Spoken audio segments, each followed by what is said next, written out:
In just a couple of months, endurance racing fans, Formula 1 fans, and maybe most importantly, Nascar fans, will all follow the progress of one specific car at the 24 Hours of Le Mans, the Garage 56 Camaro. The extensively modified NASCAR stock car will be piloted by the international all-star squad, who each have an impressive resume. Representing Formula 1 there's 2009 world champion Jenson Button.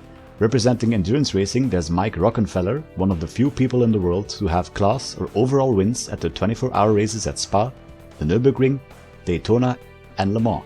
And representing NASCAR there's 7-time Cup Series champion Jimmie Johnson. Seeing the bewinged stock car Camaro duke it out against GTE class cars, which mainly consist of European supercars like the Ferrari, Aston Martin and Porsche, will definitely be a sight to behold. But while some people know of NASCAR's ambitious but troubled history at Le Mans, most people have kind of forgotten that Camaros have raced at Le Mans before, and one of them also featured a multiple NASCAR Cup Series champion. So let's see what these all-American muscle cars got up to in France. Before we can talk about this strange-looking Camaro, we have to look at this strange-looking Camaro, a dirt track late model. These tube frame specials dressed up to look like all sorts of contemporary muscle cars raced all over the Midwest in spectacular sideways fashion. High horsepower combined with a wild aerodynamic bodywork provided some excellent racing and proved to be an important stepping stone for some into the world of NASCAR. This was grassroots racing at its finest. These cars may look quite basic underneath, but don't be fooled. There's a lot more to them than just some tubes in a V8 engine. If you wanted to race a late model car yourself, or just about any tube frame special really, one of the go-to guys to build you a chassis was Dennis Frings. His cars were winning events left, right and center, and in the early 80s this caught the attention of one Billy Hagan. Hagan had made quite a significant amount of money in the crude oil business, more specifically with so-called stratigraphic readings that tell you if you're gonna hit oil or not before you even start digging for it.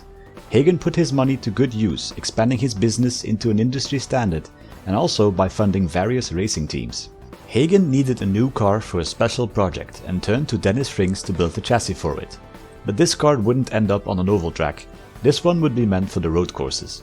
While oval racing and tube frame specials went hand in hand, the world of circuit racing had only recently adopted the formula, mainly thanks to the AAGT or All-American GT cars, the US's answer to the wildly popular European Group 5 racing category. Throughout the 70s and 80s, the once so dominant Europeans got more and more local resistance from tube frame monsters like Decon Monzas and Greenwood Corvettes.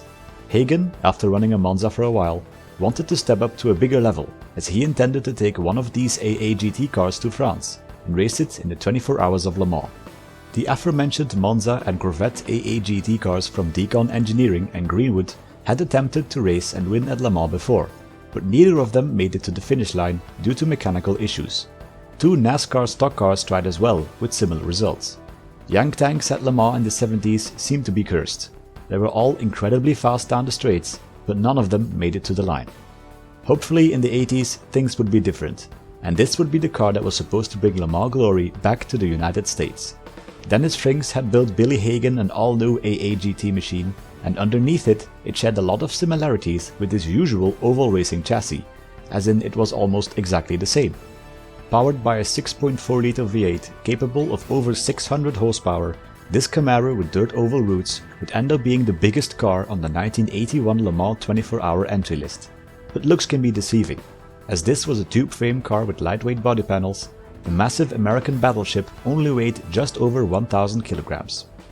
Team owner Hagan would be driving the car himself, together with racing driver coach Bill Cooper.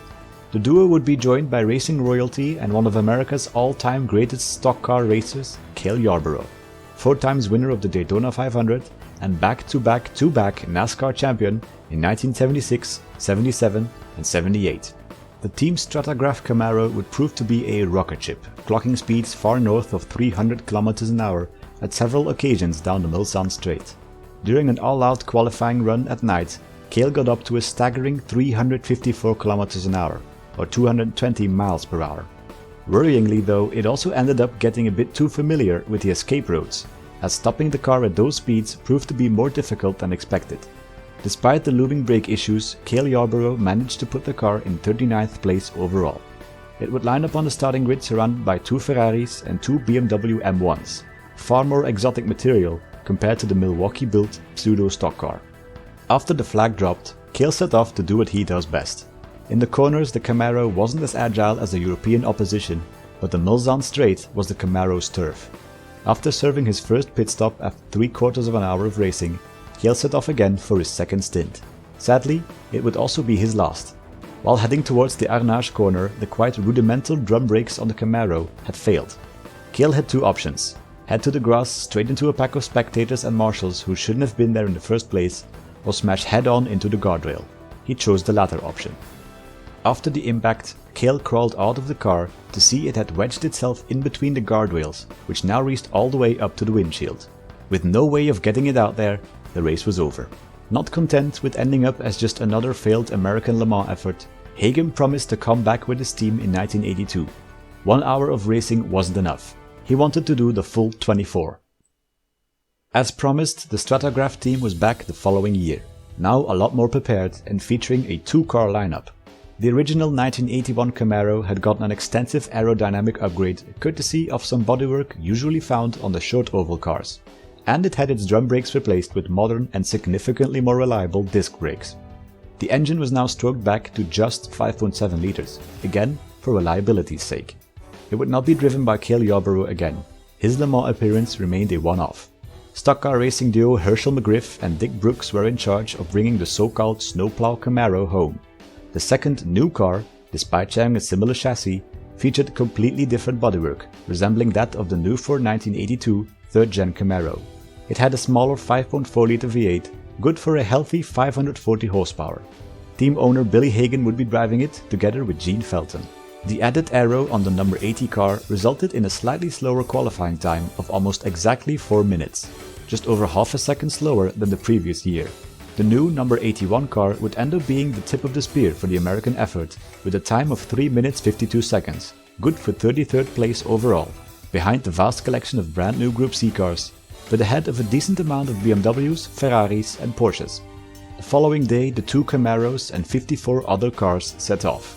All Team Stratagraph had to do to best their previous result was get past the 1 hour mark, and luckily both cars did with ease and kept a very competitive pace.